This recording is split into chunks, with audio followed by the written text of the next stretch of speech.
What up, my beautiful African family? It's your man, Theo E.J. Wilson, aka Brother Tez with the African Diaspora News Channel. And when I first read this story, man, I didn't want to believe it, right? I done just got done singing Ghana's praises about how they done raised up the cause of the transatlantic slave trade in the United Nations to be acknowledged for the true catastrophic scale of crime against humanity that it was, right? And how it forced Trump and Netanyahu and the president of Argentina to force and expose their hand about being racist, right? And how the fact that, Ghana done opened its doors to Black Americans time and time again, whether it's through the Ghana Joseph program or through the Year of Return or repatriation programs and investments and having the government acknowledge our common history. I done praise Ghana up and down. But I can't get with this one right here. I can't get with this one right here, Ghana. I don't know who could be listening up in the Ghanaian government, but this ain't the way to go. And because I got to be objective. If I praise, then I got to actually, go ahead and present the other side of the equation. Because Ghana signing a defense pact with the EU in a situation where it don't even affect Ghana, right? Just to be on the border of Burkina Faso, just to be in the place where I was just 1 year ago, right? I set foot in northern Ghana at the border of Burkina Faso. I was close enough to Burkina Faso to see license plates from Burkina Faso. In the fact that Ghana is not being touched by the very terrorism that they are supposedly setting up shop to defend against, it just bodes very, very badly for the Burkina Faso Sahel Alliance Ibrahim Traore situation. Let's break it down. BBC News brings us this story. It says here, Ghana has signed a defense agreement with the European Union as Islamist militants continue to wreak havoc in the neighboring countries. The agreement, signed in Accra by EU Foreign Policy Chief Kaja Kallis and Ghanaian Vice President Nana Jane Opoku Ajimang, strengthens cooperation in areas such as counterterrorism and cybersecurity. Ghana is the first African country to make such a deal with the EU, Opoku Ajimang said. Is that a flex? I don't know if that's a flex. What do you think the EU's intentions are? Going with an English-speaking country on the border of Burkina Faso that happens to be right next door to the Sahel Alliance? I wonder. Let's continue. Now remember, I was in that region of Ghana 1 year ago, close enough to the border of Burkina Faso to see the license plates. I said that. And when I tell you it was peaceful, there wasn't no smoke. It's part of what made me love Ghana. It's the fact that there was just harmony going on. You know what I'm saying? And this article reflects that. Check this out. Though Ghana has so far remained largely untouched by militant violence, the surrounding West African region has become a hotbed of activity by affiliates of Al-Qaeda and the Islamic State group. Tuesday's agreement signals the EU's determination to support Ghana's efforts at tackling emerging threats both at the national and at the regional levels, Osman Abdul Razak, Ghana's national security coordinator, said at a joint press conference on Tuesday. They have not been touched by this violence. It has nothing to do with them. They literally are admitting it in the article that this has everything to do with surrounding countries. Here's the thing. If you talk to the people in Burkina Faso, they are more than satisfied with Ibrahim Traore and the Sahel Alliance's efforts to address the growing threats, and they themselves have said they have reason and good reason to suspect that the Islamic militants that are terrorizing the Sahel Alliance are being backed by the West, specifically covert French forces who are trying to infiltrate so that they can regain control of the region and its mineral resources, which they are now trading with Russia and the BRICS alliance. I've said it before and I'll say it again.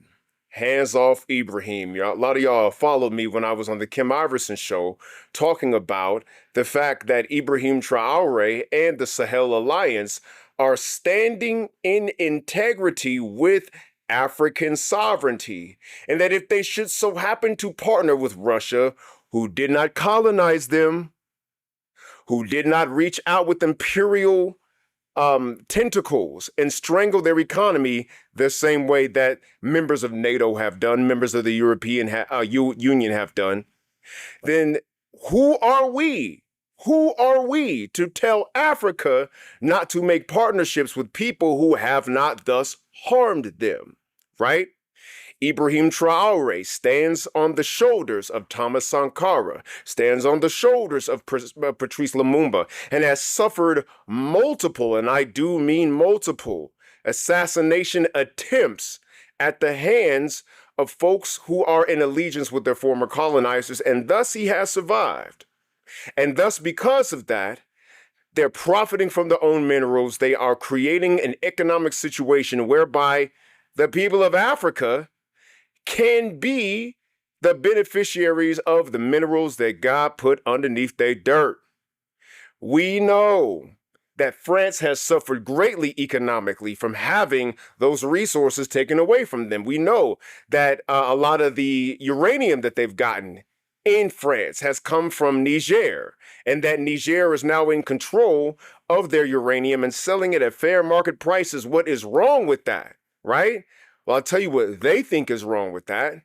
Their parasitic economic model, which has been very, very destructive to African life, is now suffering because Africa flexes sovereignty on its own terms for its own minerals like everybody else who has minerals has done, right? So now you got a situation where they have military exercises going on the border of Burkina Faso and now have access and ability to cross that border to do whatever they feel fit to do to fight terrorism. As we know, that ain't nothing but a facade. We all know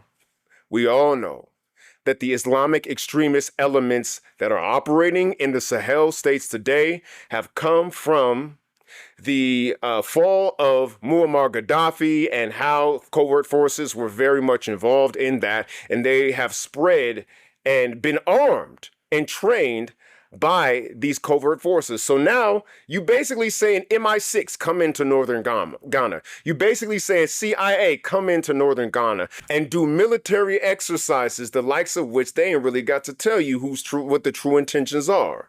So no. Ghana, I done praised you. I got nothing but love for the people of Ghana. Man, I love the people of Ghana. Love the people of Ghana, right?